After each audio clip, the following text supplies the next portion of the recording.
On page number 21 of chapter 2 is given to you that India has a large number of doctors, clinics and hospitals.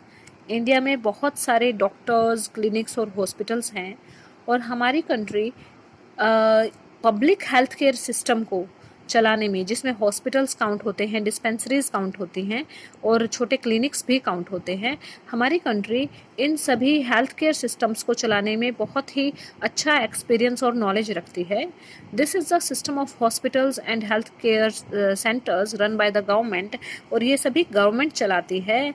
It has the ability to look after the health of a large section of its population scattered over hundreds of thousands of villages. और ये एक ऐसा system है जो हमारे country में जितने भी पॉपुलेशन गांवों में है उनकी भी हेल्थ का ध्यान रखती है. हम इस टॉपिक के बारे में डिटेल में और बाद में पढ़ेंगे. अब हम यहाँ पे जो हमें दिया गया है वो है, more over there has been a phenomenal advancement in medical sciences whereby many new technologies and treatment procedures are available in the country. कि हमारे यहाँ पे जो मेडिकल साइंसेज है, मेडिकल साइंस ने भी बहुत ज़्यादा एडवांसमेंट कर ली है और इसके साथ साथ यहाँ पे न्यू टेक्नोलॉजीज़ और पेशेंट्स का ट्रीटमेंट करने के लिए, डिफरेंट टाइप्स ऑफ डिजीज़ से ट्रीटमेंट करने के लिए बहुत सारे प्रोसीजर्स जो हैं वो भी हमारी कंट्री में आज के टाइम में अवेलेबल है. मीन्स हमारी कंट्री ने मेडिकल साइंस में बहुत ज़्यादा तरक्की कर ली है.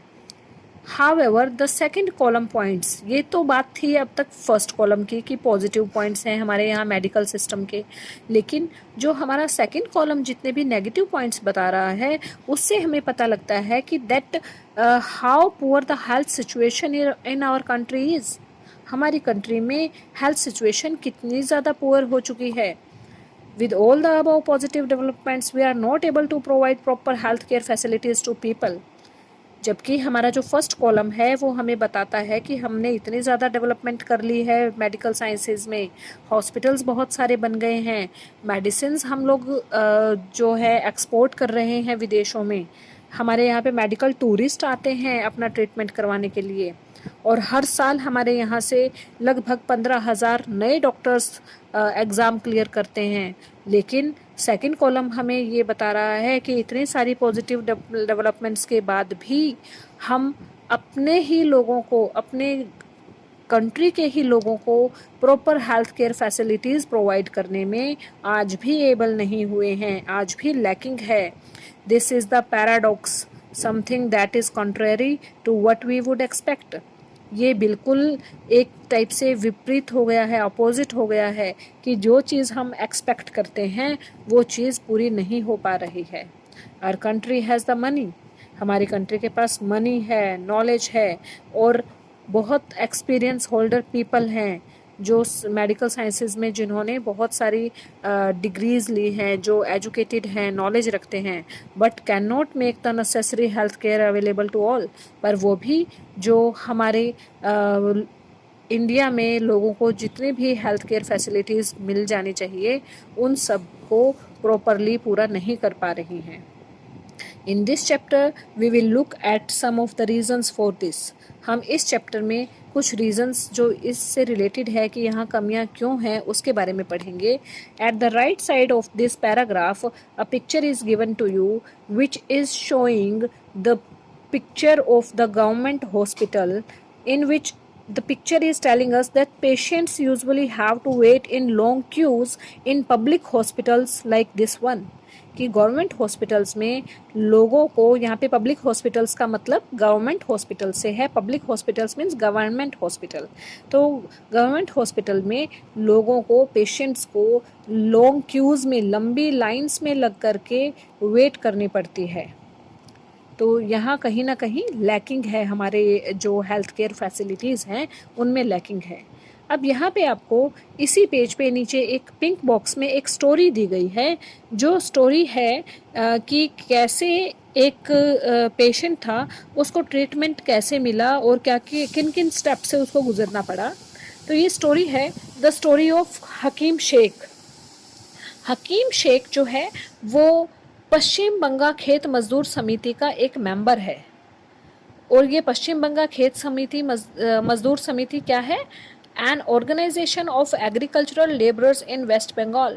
वेस्ट बंगाल में एक ऑर्गेनाइजेशन है जो खेतीहर जो मजदूर है, एग्रीकल्चरल लेबरर्स मीन्स जो दूसरों के खेतों में खेती करके जो मजदूरी करके काम चलाते हैं अपना, वो उसका एक मेंबर था हकीम शेख।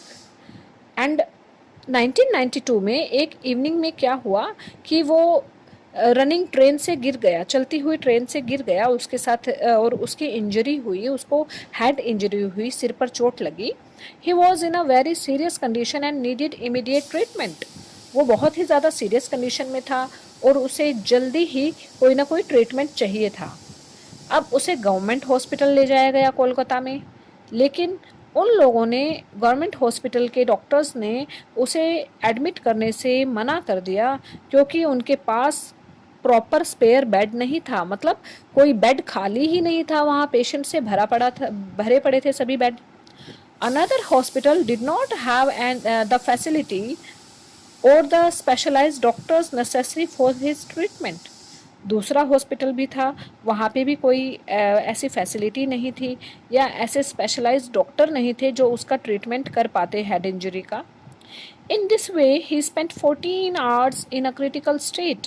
और इस तरीके से उसके इसी क्रिटिकल स्टेट में उसके 14 घंटे जो थे वो निकल गए और उसकी सिचुएशन जो थी, हालत उसकी और क्रिटिकल होती गई। And was taken to 8 different government hospitals but none of them admitted him. और उसे ऐसे ही 8 अलग अलग गवर्नमेंट हॉस्पिटल्स में ले जाया गया, लेकिन किसी ने भी उसे एडमिट नहीं किया। Finally he was admitted in a private hospital where he received treatment. Finally उसे एक प्राइवेट हॉस्पिटल में ले जाया गया जहां उसको एडमिट कर लिया गया और उसको वहां पर ही ट्रीटमेंट मिला। अब उसको अपनी ट्रीटमेंट पर बहुत ही ज़्यादा मनी खर्च करनी पड़ी क्योंकि प्राइवेट हॉस्पिटल में तो पैसा लगता है। Angry and upset over the indifferent attitude of all the hospitals that refuse to admit him, Hakim Sheikh and PBKMS filed a case in the court.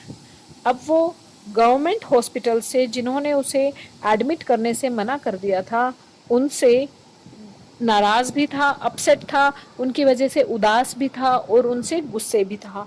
लेकिन हकीम शेख और उसकी जो PBKMS जो आपको फर्स्ट लाइन में बताई गई है, पश्चिम बंगाल खेत मजदूर समिति के जो ऑर्गेनाइजेशन थी, उन लोगों ने हकीम शेख के साथ मिल करके कोर्ट में एक केस फाइल कर दिया।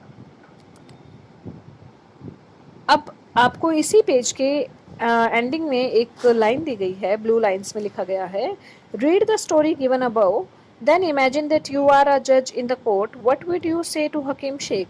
अगर आप उसी कोर्ट में जहाँ पे केस आया, अगर वहाँ आप जज होते तो आपने हकीम शेख से आप क्या कहते? हम हकीम शेख से, अगर आप जज होते या हम उस जज की जगह होते तो हम यही कहते ना हकीम शेख से कि आपको आपका पूरा हर्जाना जो आपका प्राइवेट हॉस्पिटल में लगा है वो आपको गवर्नमेंट पे करेगी, क्योंकि उसके पास इतना ज़्यादा पैसा है ही नहीं कि वो अपना प्राइवेट हॉस्पिटल में इलाज करवा पाए। तभी तो उसने इतने सारे हॉस्पिटल में पहले एडमिट होने की कोशिश की, उसकी फैमिली ने उसे वहाँ एडमिट करवाने की कोशिश की ताकि उनके घर से उनको पैसा जो है वो ना देना पड़े या कहीं से कर्जा ना लेना पड़े। तो अगर हम जज होते तो हम यही डिसीजन देते कि गवर्नमेंट उसका जितना खर्चा लगा है उसे पे करेगी। Now continue the next page number 22। अब यहाँ पे जो है वो आपको एक स्टोरी दी गई है जो है the cost of a cure. यहाँ पे अमन और रंजन जो है वो गुड फ्रेंड्स हैं। रंजन जो है वो एक बहुत ही अच्छी फैमिली से बिलोंग करता है और अमन के पेरेंट्स जो हैं वो अपनी life to make ends meet, मतलब उनको अपनी रोज़ की रोटी के लिए भी बहुत ही ज़्यादा स्ट्रगल करना पड़ता है। अब जो अमन और रंजन है वो गुड फ्रेंड्स हैं। रंजन अमन को कह रहा है, hi Aman, good to see you back, how have you been. वो उसे कह रहा है कि वो काफ़ी दिनों बाद मिल रहे हैं, तो वो कह रहा है कि तुम्हें वापस आता देखकर बहुत अच्छा लग रहा है। हाउ हैव यू बीन, तुम कैसे हो। तो वो उससे पूछ रहा है कि तुम मतलब how have you been, means तुम्हें क्या हो गया था, तुम क्यों नहीं आ रहे थे। तो वो बता रहा है कि I had viral fever and had to go to the hospital. Oh, me too. I just got back to school on Monday. My daddy took me to see the doctor at the new hospital in Kingsway. It was very exciting. अब वो दोनों आपस में बात कर रहे हैं। जो अमन उसे बता रहा है कि मुझे वायरल फीवर हो गया था और मैं हॉस्पिटल गया था इतने दिन तक, मतलब हॉस्पिटल में ही था या दवाइयाँ चल रही थी मेरी। तो अब रंजन भी उसे बता रहा है कि मैं भी बीमार पड़ गया था और मैं भी मंडे से ही स्कूल आया हूँ और मेरे डैडी भी मुझे एक प्राइवेट हॉस्पिटल में, न्यू हॉस्पिटल में जो किंग्सवे में है, वहाँ ले गए थे। And it was very exciting. जो हॉस्पिटल जो था वो बहुत ही ज़्यादा एक्साइटिंग था। अब नीचे लाइंस दी गई है, the building looked so posh. जो रंजन है वो बता रहा है कि बिल्डिंग इतनी ही ज़्यादा, बहुत ज़्यादा पॉश थी। पॉश मतलब बहुत ही अच्छी बिल्डिंग थी। I thought it was a 5 star hotel. Daddy sad that was because it was a private hospital with the best of facilities. Daddy ने बताया कि ये इतना अच्छा हॉस्पिटल इसलिए नज़र आ रहा था क्योंकि यहाँ पे बेस्ट फैसिलिटीज़ थी। ये प्राइवेट हॉस्पिटल था और यहाँ पे बेस्ट फैसिलिटीज़ प्रोवाइड होती है, इसलिए ये इतना अच्छा है। अब डैडी को यहाँ पे मेरी रिसेप्शन पे फ़ीस कटवाने के लिए, स्लिप कटवाने के लिए 500 रुपये डैडी ने दिए, उनको देने पड़े। Before we even met the doctor, doctor से मिलने से पहले 500 रुपये मेरी फ़ीस के लगे। There was nice music playing and everything was really clean and shiny. बहुत ही अच्छा म्यूज़िक बज रहा था और सब कुछ बहुत ही साफ़ सुथरा और शाइनी, चमकदार था। मतलब हॉस्पिटल में इतनी ज़्यादा साफ़ सफाई थी। The doctor asked for many test. डॉक्टर ने मेरे बहुत सारे टेस्ट बताए। But everyone was so friendly. सबके सब इतने फ्रेंडली थे कि the lady who took my blood for testing told me so many jokes that I forgot to feel the pain. जो लेडी मेरा टेस्ट ले रही थी, ब्लड टेस्ट के लिए सैंपल ले रही थी, उसने मुझे इतने सारे जोक्स सुनाए कि मैं मेरा दर्द भी भूल गया। लेडी उससे पूछ रही है, and have you heard the one about Batman on reality TV. वो उसे बैटमैन के बारे में पूछ रही है, क्या तुमने रियलिटी टीवी के पे बैटमैन के बारे में सुना है। And so young man, sorry, next paragraph. After the test results came we went back to the doctor.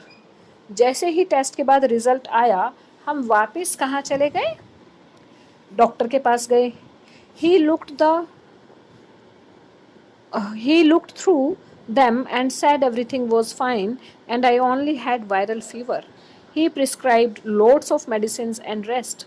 Doctor ने सारे मेरा जो टेस्ट रिपोर्ट्स वगैरह देखकर डॉक्टर ने कहा कि सब कुछ बिल्कुल ठीक है और मुझे सिर्फ वायरल फीवर था, और उसने कुछ मेडिसिन्स दी और रेस्ट करने को कहा। And so, young man, this pink pill should be taken 3 times a day, and the white tablet once before a time. That's for the body ache. This one is a syrup. Don't worry, it's tasty. वो दवाई देकर उसे समझा रहा है कि तुम्हें कैसे कैसे लेनी है, और लास्ट में वो बोल रहा है कि ये सिरप है और डोंट वरी, ये जो सिरप है ये बहुत ही टेस्टी है। Thank you doctor, I feel better already. वो कह रहे हैं कि थैंक यू डॉक्टर, मुझे अभी मतलब इन आप लोगों से बात करके वो अंदर से इतना खुश हो गया कि उसे बेटर फील हो रहा है। तो वो कह रहा है कि मैं अभी पहले से ही बेटर फील कर रहा हूँ। तो यही फ़र्क होता है कि अगर कहते हैं ना कि अगर कोई सामने वाला डॉक्टर जो है मरीज़ से हंस के बात कर ले तो उसी से ही काफ़ी ज़्यादा बीमारियाँ जो हैं अपने आप ही ठीक हो जाती हैं। तो यहाँ पे अब बात चल रही है कि you see I have been dying to tell you all about it, but what about you, which hospital did you go to. वो बता रहे कि तुम देख रहे हो ना कि मैं तुम्हें कितना ये बात बताने के लिए कितना मरा जा रहा हूँ, मतलब कितना बेचैन हूँ मैं ये बात बताने के लिए, हॉस्पिटल कितना अच्छा था। अब तुम बताओ तुम्हारे हॉस्पिटल का क्या, तुम कहाँ कौन से हॉस्पिटल गए थे। अब वो बता रहा है, अमन बता रहा है, it was not as nice as yours at all. ये तुम्हारे हॉस्पिटल के जैसा अच्छा नहीं था। एट फर्स्ट अब्बा didn't want to take me because he said it would take too much time. सबसे पहले तो अब्बा मुझे ले जाना ही नहीं चाहते थे क्योंकि उन्होंने कहा कि वहाँ हॉस्पिटल में बहुत लंबा टाइम लग जाएगा। एंड इट रियली डिड, और सचमुच में ऐसा ही हुआ, हमें बहुत सारा टाइम लग गया। We went to a big government hospital. We had to wait in a long queue at the OPD counter. I was feeling so sick that I had to lean on Abba all the time. ये बता रहा है कि हमें hospital में बहुत लंबी Q में मतलब खड़ा रहना पड़ा। और ओपीडी काउंटर होता है बेटा, जहाँ पे डॉक्टर बैठते हैं स्टार्टिंग में आपसे चेकअप करने के लिए। ओपीडी काउंटर होता है, जैसे ही आप स्लिप कटवा के रिसेप्शन पे डॉक्टर के पास अंदर केबिन में एंटर करते हो, वो ओपीडी काउंटर होता है। And I was feeling so sick, मैं इतना ज़्यादा बीमार फील कर रहा था कि मैं अब्बा के ही ऊपर पड़ा रहा पूरे टाइम। जो खड़े खड़े मैं अब्बा के ऊपर ही झुका रहा। अब नीचे है, when our turn came the doctor examined me. जब मेरी टर्न आई तो डॉक्टर ने मुझे चेक किया और मेरे ब्लड टेस्ट के लिए कहा। तब हम लोग दूसरी लाइन में चले गए जहाँ ब्लड टेस्ट हो रहा था, और वहाँ भी जाके हमें लंबे क्यू में खड़ा होना पड़ा। People were crowding around in the testing room too. लोग टेस्टिंग रूम में भी भीड़ लगाकर खड़े हुए थे। We got the test results after 3 days। हमें 3 दिनों के बाद टेस्ट का रिजल्ट मिला। And went back to the hospital. There was a different doctor that day. उस दिन दूसरा डॉक्टर था 3 दिन के बाद। अब देखिए, प्राइवेट हॉस्पिटल में टेस्ट रिपोर्ट उसी दिन आ गई और उसी दिन ही वहाँ पे चेकअप हो गया। डॉक्टर ने अपना जो रिज़ल्ट था वो उसका एग्जामिन करके ब्लड टेस्ट वगैरह को रिपोर्ट्स को बता दिया कि ये प्रॉब्लम है। लेकिन यहाँ गवर्नमेंट हॉस्पिटल में वो रिज़ल्ट जो था वो 3 दिन के बाद आया और फिर वापस हॉस्पिटल जाना पड़ा। और जब वो वहाँ गए तो उस दिन कोई और डॉक्टर था। Show me his OPD card and the test results quickly please. अब वो डॉक्टर कह रही है कि मुझे अपना दिखाओ, ओपीडी कार्ड दिखाओ, टेस्ट रिजल्ट दिखाओ जल्दी से। He seems to be suffering from a bout of viral fever. इसे वायरल फीवर हुआ है। नथिंग टू वरी अबाउट, चिंता की बात नहीं है। All he needs is this one fever reducing medicine. जो उसे चाहिए वो सिर्फ ये है कि फीवर कम करने की दवाई चाहिए। अब दूसरा बच्चा बता रहा है कि my hospital was nice but they gave me too many medicine and the whole thing cost more than ₹3,500। मेरा हॉस्पिटल अच्छा था पर उन्होंने मुझे इतनी सारी दवाइयाँ दे दी कि सभी की सभी चीज़ें मिला करके 3,500 से ज़्यादा का खर्चा आया।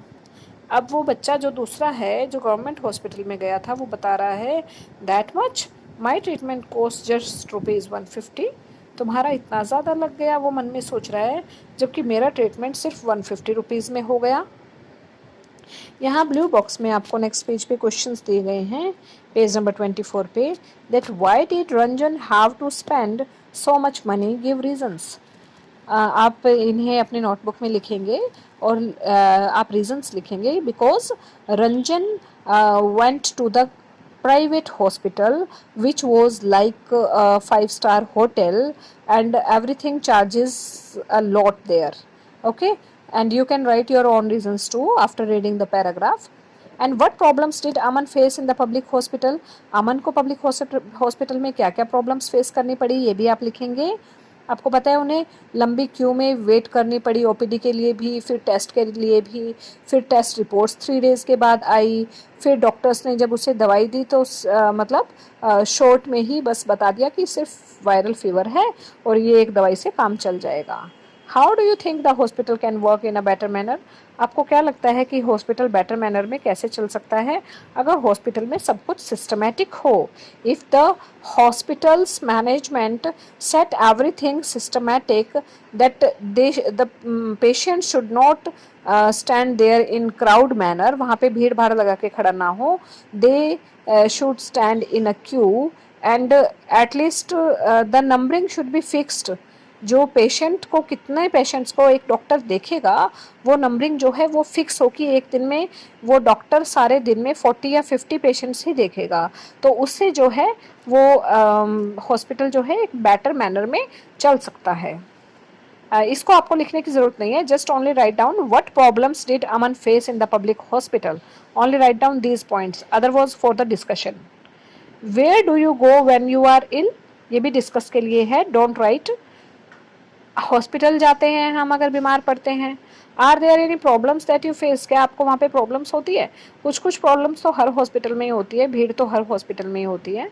Right a paragraph based on your experience, आप अपने एक्सपीरियंस पे बेस्ड एक छोटा सा पैराग्राफ लिख सकते हैं, not more than 5 or 6 lines. Okay, in rough notebook only. What problems do we face in private hospital? Private hospitals में हमें क्या प्रॉब्लम फेस करनी पड़ती है? Just right in your rough notebook and then send me. Only in fair notebook you have to write first 2 questions. Why did Ranjan have to spend so much money? Give reasons. And what problems did Aman face in the public hospital? Give reasons. And the rest of the chapter we will do tomorrow. Until that time, I am ending it. Thank you.